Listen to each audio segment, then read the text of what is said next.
अस्सलाम वालेकुम दोस्तों, तुसी दे रहे हो तुहाडा देश पंजाब टीवी ते मैं तुहाडा मेज़बान मोहम्मद रमज़ान। सब तो पहले अपने चैनल करो सबसक्राइब ते नाल ही बैल दे बटन दबाओ। अच्छी और खूबसूरत वीडियो का नोटिफिकेशन मेरे दोस्तों के वीरां तक पहुंचे और तुसी देखो। सब तो पहले अपने दोस्तों ते भरावां लई अज जिहड़ी वैड़ लैके हाज़र होए हां, माशाअल्लाह बड़ा ही खूबसूरत जानवर। मेरे वीरां नूं रिक्वेस्ट है कि माशाअल्लाह दे कमेंट मेरे वीर अज इंशाअल्लाह तआला जरूर करनगे। अज दी डेट दे विच अल्लाह दे फजल नाल किसे मेरे भरा वीर ने इस तरह की गाय नहीं चढ़ाई होनी ना। पिछलियां डेटां दे विच नुकरी वैड़ जर्सी फ्रीजियन का क्रॉस है। पिछे भी माशाअल्लाह बड़ी खूबसूरत वच्छी, लाजवाब खूबसूरत जानवर तोड़ा देश पंजाब टीवी दी माशाअल्लाह जीनत बने है। सिंह बड़ा खूबसूरत लग्या वैड़ी नूं और माशाअल्लाह जर्सी फ्रीजियन और नुकरी माशाअल्लाह वैड़ है और पिछे वच्छी भी माशाअल्लाह नुकरी और माशाअल्लाह दो जानवर दो गावां अपने वीरां ते भरावां लई लैके हाज़र होए। पहलन वैड़ मूँह दोंदी है, शर्तिया मूँह पट के भी दिखावांगे, तसलियां करवावांगे।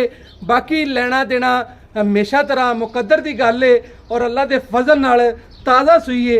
जेर दा पल्लू बिल्कुल बाहर है और मुकम्मल माशाअल्लाह आर्डर क्वालिटी मेरे दोस्तां वीरां दे सामने। थण बड़ा लाजवाब पहलन वैड़ नूं माशाअल्लाह लग्या है और पूरा मुठ पर थण है माशाअल्लाह जी। और अल्लाह के फजल नाल मेरे वीर इंशाअल्लाह तआला माशाअल्लाह दे कमेंट करनगे। भाईजान माशाअल्लाह बच्ची ने भी वो थण लग्या है माशाअल्लाह। बड़ा खूबसूरत जानवर अज दा अल्लाह दे फजल नाल तुहाडा देश पंजाब टीवी दी जीनत बनया है और अल्लाह दे फजल नाल मेरे वीरां ने तसल्ली नाल देखना है और माशाअल्लाह हर पासों भाईजान छड्ड के गां नूं टोर के दिखाओ और माशाअल्लाह वीरां नूं तसलियां कराओ और अल्लाह के फजल नाल हमेशा अपने दोस्तों वास्ते मेहनत करींदी है और मेहनत करके लाजवाब खूबसूरत जानवर लैके हाज़र होंदा है। नुकरी वैड़ खून पित चंगा, नस्लजात चंगी, आर्डर क्वालिटी चंगी माशाअल्लाह हर पासों खूबसूरत दी खुद मिसाल है। अल्लाह के फजल नाल कोई इनू संगार करन दी, कोई इनू गानियां पावन दी, कोई इनू माशाअल्लाह कुछ करन दी जरूरत नहीं है। और माशाअल्लाह जानवर अज दा तुहाडा देश पंजाब टीवी की जिहड़ा जीनत बने है लाजवाब खूबसूरत और अनमोल तोहफा है। अल्लाह के फजल नाल भाईजान थले हथ हुथ ला के विखाओ। पहलन वैड़ सील साऊ दियां भी गारंटियां, नस्लजात दियां भी गारंटियां, जिवें मर्जी मेरा भरा कोई हथ लाई जाए, बच्चे चोई जान, मेरियां भैणां चोई जान, कोई माशाअल्लाह किसी किस्म का जानवर दे विच फॉल्ट नहीं होएगा। थणा नूं हथ ला के विखा वीर माशाअल्लाह जी। यह देख सकते हैं मेरे वीर भरा थण पूरा मुठ पर रुग रुग दा ए वेख लो, तसलियां करियां ने भाईजान। तारा भी मार के विखा दे विच ही तली ते माशाअल्लाह। सोहना चवा सारे ने मार माशाअल्लाह, किसी ने फड़ी नहीं हुई दोस्तों। सील सौ इतनी है मेरे वीर देख सकते माशाअल्लाह जी। लाजवाब जानवर माशाअल्लाह। हाले क्योंकि जेर नहीं पाई जांदा, हाले नहीं चाहता मैं रमज़ान भाई जेर पा लेगी उस तो बाद माशाअल्लाह चवाई करांगा माशाअल्लाह। पिछे वच्छी बड़ी लाजवाब भाईजान, वच्छी का निशान दिखाओ कान ते माशाअल्लाह जी। ए काला माशाअल्लाह थोड़ा जा मां दा भी काला माशाअल्लाह। फोटो माशाअल्लाह फोटो कापी माशाअल्लाह वैड़ अल्लाह के फजल नाल अनमोल तोहफा। पहले मुंह पट के विखाओ, तसलियां करानियां ने वीरां दियां माशाअल्लाह। अख माशाअल्लाह बड़ी लाजवाब लगी वैड़ नूं और माशाअल्लाह ए दोंदी माशाअल्लाह वैड़ माशाअल्लाह। अख वेखनी वैड़ दी और वच्छी दी भी अख विखाओ माशाअल्लाह। बड़ा अनमोल तोहफा अल्लाह के फजल नाल अज तुहाडा देश पंजाब टीवी की जीनत बनया। और भाई नूं विच खड़ा करांगे, रेट पूछांगे कि भाईजान प्यार मुहब्बत वाला मुल की है और इंशाअल्लाह ताला मुल वैड़ के मुताबिक होएगा। वैड़ मेरे वीरां ने आप देख लेनी है, तसलियां करनियां ने, उस तो बाद मेरे वीरां ने कमेंट दी माशाअल्लाह कमेंट करके दसना है कि माशाअल्लाह अज दा जानवर मेरे वीरां नूं कैसा लग्या। अस्सलाम वालेकुम। इत्थे आजो भाईजान। वालेकुम सलाम। की हाल चाल है जी? अल्लाह का शुक्र है। की नाम भाईजान आपका? मेरा फयाज है।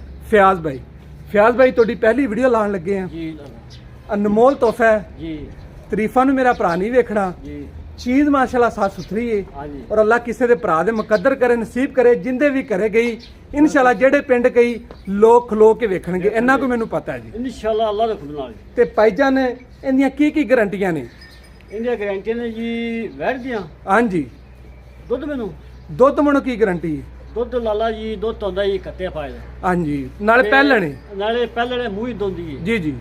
एक नंबर गल जी जी। दूसरी नंबर ये भी वैड़ 30 किलो भी करा सकती है, 20 किलो भी कर सकती है, 28 सेल भी कर सकती है। 15 ਕਿਲੋ ਵੀ ਕਰ 15 ਕਿਲੋ ਵੀ ਕਰ ਸਕਦੀ ਹੈ। ਇਹ ਵੀਰਾਂ ਦੇ ਪਾਣ ਨਾਲ ਇਹ ਪਾਣ ਨਾਲ ਇਹਦੀ ਹੈ। ਨਸਲ ਕੀ ਦੱਸਦੀ ਕਿੰਨਾ ਕੁ ਕਰੇਗੀ ਇਨਸ਼ਾਅੱਲਾ? ਨਸਲ ਤਾਂ ਜੀ ਆਂਦੀ ਵੀ ਅੱਲਾਹ ਦਾ ਮੈਂ 30 ਲੀਟਰ ਕਰਾਂਗੇ। ਮਾਸ਼ਾਅੱਲਾ ਅੱਲਾਹ ਤਾਲਾ 30 ਲੀਟਰ ਹੀ ਕਰੇ ਮਾਸ਼ਾਅੱਲਾ ਪਹਿਲੇ ਸੂਬੇ। ਮਾਸ਼ਾਅੱਲਾ ਬੜਾ ਖੂਬਸੂਰਤ ਜਾਨਵਰ। ਭਾਈਜਾਨ ਇਹ ਦੱਸੋ ਪਿੱਛੇ ਦੀ ਆਪਣੀ ਗਾਰੰਟੀ ਹੈ? ਹਾਂਜੀ ਬਿਲਕੁਲ ਚੁੰਗਣ ਦੀ ਗਾਰੰਟੀ, ਸੀਲ ਸਾਊ ਦੀ ਗਾਰੰਟੀ ਇਨਸ਼ਾਅੱਲਾ ਹਰ ਤਰ੍ਹਾਂ ਦੀ ਗਾਰੰਟੀ ਹੋਵੇਗੀ। ਖਾਣ ਦੇ ਵਿੱਚ ਵਾਧਾ ਘਾਟਾ ਤਾਂ ਵੀ ਗਾਰੰਟੀ ਹੋਵੇਗੀ। ਆਪਾਂ ਮੁਕਾਬਲੇ ਵਾਪਸੀ ਕਰਾਂਗੇ ਬਿਲਕੁਲ ਕਰਾਂਗੇ ਇਨਸ਼ਾਅੱਲਾ ਤਾਲਾ। ਪੱਕੀ ਆਦੀ ਗੱਲ ਤੇ ਠੀਕ ਪੱਕਾ ਹੈ ਜੀ ਪੱਕੀ। ਇਹ ਦੱਸੋ ਭਾਈਜਾਨ ਜਿਹੜੇ ਦੇ ਪੈਸੇ ਲੈ ਲੈਣੇ ਨੇ ਆਪਾਂ, ਹਾਂਜੀ ਮੇਰੇ ਵੀਰ ਨੇ ਮੁੱਲ ਉਹ ਕਰਨਾ ਹੈ ਜਿਹੜਾ ਆਪਾਂ ਆਦੇ ਜਾਨਵਰ ਦਾ ਲੈ ਲੈਣਾ ਹੈ। ਭਾਜੀ, ਭਾਈਜਾਨ ਪਿਆਰ ਮੁਹੱਬਤ ਕਰਕੇ ਪੈਸੇ ਦੱਸੋ ਇਹਦੇ। ਪਿਆਰ ਮੁਹੱਬਤ ਮੁੱਲ ਇਹ ਵੀ ਮੁੱਲ ਕਰਨਾ ਜੀ 5.5 ਲੱਖ। 5.5 ਲੱਖ ਨਹੀਂ ਕਰਨਾ ਮੈਂ, ਜਿਹੜੀ ਤੈਨੂੰ ਆਂਦਿਆਂ ਗੱਲ ਕੀਤੀ ਮੇਰੇ ਵੀਰ ਨੇ ਉਹ ਕਰਨੀ। ਪਿਆਰ ਮੁਹੱਬਤ ਕਰਕੇ ਕੀ ਰੇਟ ਹੈ ਆਪਣਾ? ਯਾਰ ਤੁਹਾਨੂੰ ਵੇਖ ਕੇ ਮੁੱਲ ਇਹ ਵੀ 4,80,000 ਰੁਪਏ ਦਾ ਆਪਾਂ 4,80,000 ਦੀ ਫਾਈਨਲ ਦੇ Final ਦੇਣੇਗਾ? rate, ਹਾਂ। ਇਹਦੇ ਚ ਕੋਈ ਪਿਆਰ ਮੁਹੱਬਤ ਨਹੀਂ ਕੋਈ ਪਿਆਰ ਆਏਗਾ ਤਾਂ ਕਰਨਾ ਪੈਗਾ ਆਏ ਪਿਆਰ ਉਹਦਾ ਕੋਈ ਹੁੰਦਾ ਹੈ, ਚਲੋ ਕੋਈ ਦੀਦ ਪਿਆਰ ਪੈਂਦਾ ਚੱਲ ਤੇ ਆ ਜਾਂਦਾ ਹੈ। ਜੀ ਬੜੀ ਮਿਹਰਬਾਨੀ ਮਾਸ਼ਾਅੱਲਾ ਜੀ। ਹਰ ਤਰ੍ਹਾਂ ਸੀਲ ਸਾਊ ਗਾਂ ਮਾਸ਼ਾਅੱਲਾ ਪਹਿਲਣ ਵੈੜ ਸੋਹਣਾ ਆਰਡਰ ਕੁਆਲਿਟੀ ਔਰ ਫਾੜੀ ਵਾਲਾ ਵਾਨਾ ਔਰ ਥਣ ਮਾਸ਼ਾਅੱਲਾ ਲਾਜਵਾਬ ਖੂਬਸੂਰਤ ਔਰ ਅੱਲਾ ਦੇ ਫਜ਼ਲ ਨਾਲ ਤੁਹਾਡਾ ਦੇਸ਼ ਪੰਜਾਬ ਟੀਵੀ ਦੀ ਜ਼ੀਨਤ ਹੈ। ਔਰ ਮੇਰੇ ਵੀਰਾਂ ਨੂੰ ਰਿਕਵੈਸਟ ਮੈਂ ਬਾਰ-ਬਾਰ ਇਹ ਕਰ ਰਿਹਾ ਕਿ ਕਮੈਂਟ ਮੇਰੇ ਵੀਰਾਂ ਨੇ ਕਰਨੇ ਨੇ, ਲਾਈਕ ਦੇ ਸ਼ੇਅਰ ਦੇ ਕਮੈਂਟ ਕਰਦੇ ਦੋਸਤਾਂ ਨੂੰ ਅੱਜ ਕਰਕੇ ਵਿਖਾਣੇ ਨੇ। ਔਰ ਮਾਸ਼ਾਅੱਲਾ ਸੀਲ ਸਾਊ ਤਸੱਲੀਆਂ ਮਾਸ਼ਾਅੱਲਾ ਪੂਰਾ ਥਣ ਮੁੱਠ ਭਰ ਔਰ ਮਾਸ਼ਾਅੱਲਾ ਬਾਕੀ ਲੈਣਾ ਦੇਣਾ ਮੁਕੱਦਰ 4,80,000 ਰੁਪਇਆ ਭਰਾ ਨੇ ਆਖਿਆ ਫਾਈਨਲ ਜੇ ਪੈਸੇ ਨੇ ਆਂਦੇ ਤਾਂ ਉਹ 5.5 ਲੱਖ ਕਰਦਾ ਸੀ। ਮੈਂ ਕਿਹਾ ਨਹੀਂ ਮੇਰਾ ਵੀ ਪਤਾ ਕੀ ਗੱਲ ਹੈ ਜੀ ਜੀ ਜਿਹੜਾ ਕੋਈ ਤੁਹਾਡੇ ਨਾਲ ਰੁੱਸਿਆ ਬੰਦਾ ਨਾ ਜੀ ਜੀ ਰੁੱਸਿਆ ਜੀ ਜੀ ਯਕੀਨ ਕਰ ਜਾ ਮੰਨੀ ਜਾਏਗਾ। ਅੱਲਾ ਕਰੇ ਬੜੀ ਮਿਹਰਬਾਨੀ ਭਾਈਜਾਨ। ਹਾਂ ਸਿੰਘ ਵੇਖ ਲੈਣਾ ਹੈ, ਹਰ ਚੀਜ਼ ਚਾਰੇ ਨੁਕਰਾਂ ਤੋਂ ਜਾਨਵਰ ਨੂੰ ਵੇਖਣਾ ਹੈ। ਔਰ ਮਾਸ਼ਾਅੱਲਾ ਮੇਰੇ ਵੀਰਾਂ ਨੇ ਖੁਦ ਮਾਸ਼ਾਅੱਲਾ ਆਈਡੀਆ ਲਗਾਣਾ ਹੈ। ਵਿਰਲ ਪੂਰਾ ਥਣਾ ਦਾ ਔਰ ਪਿੱਛੇ ਵੱਛੀ ਇਹ ਬੜਾ ਵਾਧਾ ਹੈ ਮੇਰੇ ਦੋਸਤੋ। ਇੱਕ ਗਾਂ ਦੀਆਂ 2 ਗਾਵਾਂ ਨੇ ਔਰ ਲੈਣਾ ਦੇਣਾ ਮੁਕੱਦਰ ਤੇ ਨਸੀਬ ਹੈ। ਅੱਜ ਲਈ अगर वीडियो मेरे ਵੀਰਾਂ ਨੂੰ ਪਸੰਦ ਆਂਦੀ ਲਾਈਕ ਸ਼ੇਅਰ ਕਮੈਂਟ ਔਰ ਸਬਸਕ੍ਰਾਈਬ ਕਰਨਾ ਨਹੀਂ ਭੁੱਲਣਾ। ਔਰ ਅੱਜ ਦੀ ਵੀਡੀਓ ਨਾਲ ਆਪਣੇ ਮੇਜ਼ਬਾਨ ਮੁਹੰਮਦ रमजान देनी इजाजत। अल्लाह निगहबान पाकिस्तान जिंदा।